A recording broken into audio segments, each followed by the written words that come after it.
ओम नमो नारायण। स्वागत है आप सभी का। आज हम माघ मास महात्म्य का 6वां अध्याय सुनेंगे। कथा के अनुसार पूर्व समय में सतयुग के उत्तम निषेध नामक नगर में हेमकुंडल नाम वाला कुबेर के सदृश धनी वैश्य रहता था, जो कुलीन, अच्छे काम करने वाला, देवता, अग्नि और ब्राह्मण की पूजा करने वाला, खेती का काम करता था।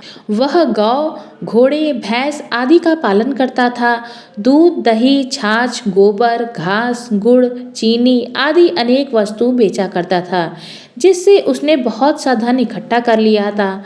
जब वह बूढ़ा हो गया तो मृत्यु के निकट समझकर उसने धर्म के कार्य करने प्रारंभ कर दिए।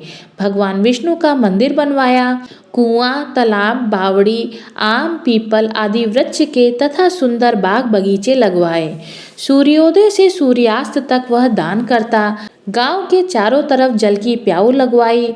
उसने सारे जन्म भर जितने भी पाप किए थे उनका प्रायश्चित करता था। इस प्रकार उसके 2 पुत्र उत्पन्न हुए, जिनका नाम उसने कुंडल और विकुंडल रखा। जब दोनों लड़के युवावस्था के हुए तो हेमकुंडल वैश्य गृहस्थी का सब कार्य सौंपकर तपस्या के निमित्त वन में चला गया और वहां विष्णु की आराधना में शरीर को सुखाकर अंत में विष्णु लोक को प्राप्त हुआ। उसके दोनों पुत्र लक्ष्मी के मत को प्राप्त होकर बुरे कर्मों में लग गए। वैश्यागामी वीणा और बाजे लेकर वैश्याओं के साथ गाते फिरते थे। अच्छे सुंदर वस्त्र पहनकर, सुगंधित तेल आदि लगाकर, भांड और खुशामदियों से घिरे हुए हाथी की सवारी और सुंदर घरों में रहते थे। इस प्रकार ऊपर बोए बीज के सदृश वह अपने धन को बुरे कामों में नष्ट करते थे।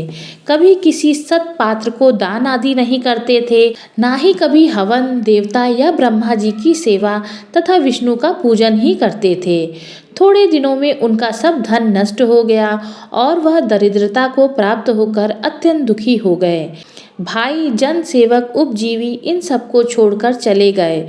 तब इन्होंने चोरी आदि करना आरंभ कर दिया और राजा के भय से नगर को छोड़कर डाकुओं के साथ वन में रहने लगे और वहां अपने तीक्ष्ण बाणों से वन के पक्षी, हिरण आदि पशु तथा हिंसक जीवों को मारकर खाने लगे।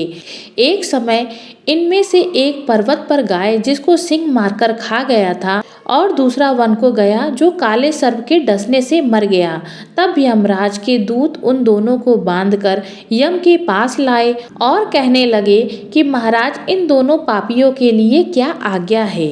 ओम नमो भगवते वासुदेवाय नमः।